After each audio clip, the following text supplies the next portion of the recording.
అందరికీ నమస్కారం. Welcome to our channel. ఈరోజు టాపిక్ ఏంటంటే అరుణాచలం గురించి తెలుసుకుందాం.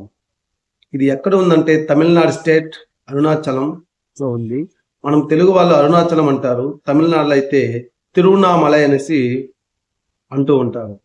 ఇక్కడ శివుని యొక్క అంటే అగ్నిలింగం అనేది ఉంటుంది. అది ఎలా ఏర్పడింది, అక్కడ మహిమలు ఉన్నాయి, ఏమి అక్కడ విషయము, ఆ గిరి ప్రదక్షిణ అనేది ఎందుకు చేయాలి అనే గురించి.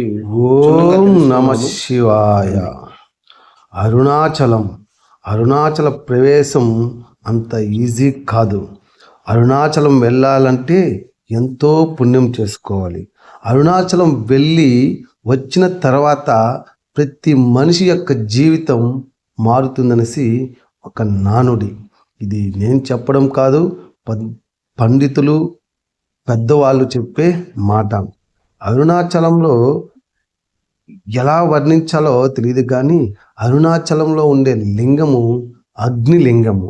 శివుడు, ఈ సర్వ సృష్టికి సృష్టికర్త మన శివుడే. అటువంటి పరమేశ్వరుని అగ్నిలింగము అక్కడ అనేది ఏర్పడింది. దీనికి ఒక చరిత్ర ఉంది, అది మరొక వీడియోలో తెలియపరుస్తాను. ఈ అరుణాచలంలో దేవుణ్ణి దర్శించాలంటే చాలా కష్టం. పరమేశ్వరుడు పరీక్షలు పెడతాడంట. అందులోనూ ఎందుకంటే ఈ యొక్క దర్శనం కోసము ముందు ప్రదక్షిణ చేయాలి. ఏం ప్రదక్షిణ? గిరి ప్రదక్షిణ అనేది చేయాలి. గిరి ప్రదక్షిణ చేసిన తర్వాతే మనము పరమేశ్వరుని దర్శనం అనేది దొరుకుతుంది. గిరి ప్రదక్షిణ ఎంత ఉంది? సుమారు దగ్గర 14 కిలోమీటర్లు తిరిగి వచ్చిన తర్వాత మనము దర్శనానికి వెళ్ళాలి. ఈ యొక్క 14 కిలోమీటర్లు తిరిగే లోపే మనకు చాలా అలసట వచ్చేస్తుంది. దర్శనానికి పోవాలంటే కష్టమవుతుంది. మాకు సుమారు దగ్గర 5 గంటలు పట్టింది 14 కిలోమీటర్లు తిరగడానికి. ఇక్కడ వచ్చి ఇది దిష్టికి సంబంధించిన అమ్మవారి గుడి. ఈ అమ్మవారి గుడిలో నిమ్మకాయలు తీసుకొని ఒక నిమ్మకాయ దిష్టి తీసి మరొక నిమ్మకాయని అక్కడ శూలంలో గుచ్చినామంటే మనకుండే దిష్టి పోతుందనేసి అక్కడ వాళ్ళు చెబుతూ ఉన్నారు. ఈ యొక్క దారి పొడుక్కు 14 కిలోమీటర్ల దారి పొడుక్కు నడిచేటప్పుడు అద్భుతమైన గుడులు ఉన్నాయి. తమిళనాడులో గుడులకు పెట్టిందే పేరు. అత్యద్భుతమైన గుళ్ళని వాళ్ళు నిర్మిస్తారు.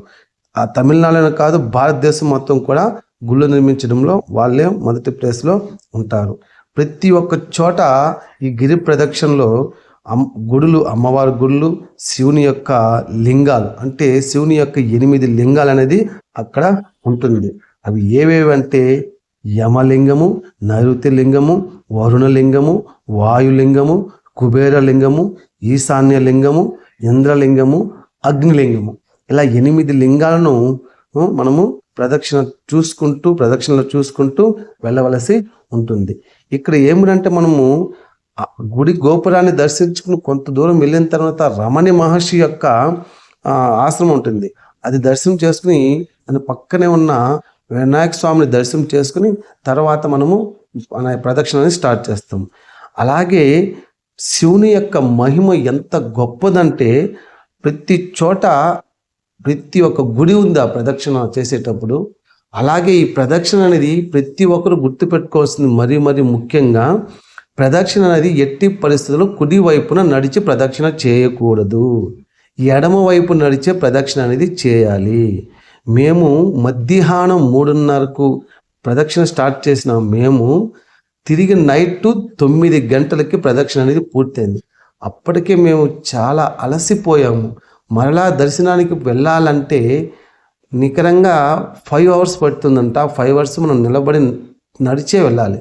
అది కుదరదు. అందుకే పరమేశ్వరుని యొక్క దర్శనం చేయాలంటే చాలా కష్టం.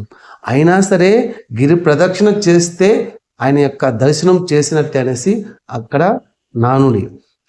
కాబట్టి గిరి ప్రదక్షిణ అది ముఖ్యము. దర్శనం కన్నా గిరి ప్రదక్షిణే చాలా ముఖ్యం అనేసి చెబుతున్నారు. మరలా చెప్తున్నా, గిరి ప్రదక్షిణ అనేది ఎడమ వైపు మాత్రమే నడిచి ప్రదక్షిణ అనేది చేయాలి.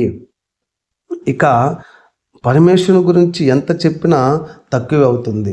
కానీ కొంతమంది అన్ని మతస్థులు పరమశివుని కూడా సరే వాళ్ళు విమర్శలు చేయడం చాలా బాధాకరం. అన్ని మతస్థులు అంటే ఇతర దేశస్తులు కాదండి, మన యొక్క హిందూ ధర్మంలో పుట్టి మన యొక్క దేవుణ్ణి వాళ్ళు విమర్శిస్తూ ఉంటారు. ఎంత బాధాకరం అంటే అంత బాధాకరము. వాళ్ళకి తెలియదు మన యొక్క శివుని యొక్క పవరు.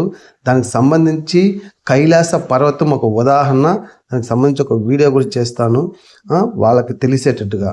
ఇక్కడ ప్రతి ఒక్కరూ మీరు ఇది చూడండి, 6:30కి కరెక్ట్గా దీపం అనేది ఏర్పడింది. ప్రతి ఒక్క పౌర్ణమికి ఇలా దీపం అనేది పెడతారు. ఈసారి 3 సార్లు, సంవత్సరానికి 3 సార్లు అనేది ఇలా దీపం అనేది పెడతారంట. ప్రతి ఒక్క నెల పౌర్ణమిలో ఇలా దీపం అనేది వెలిగిస్తారు.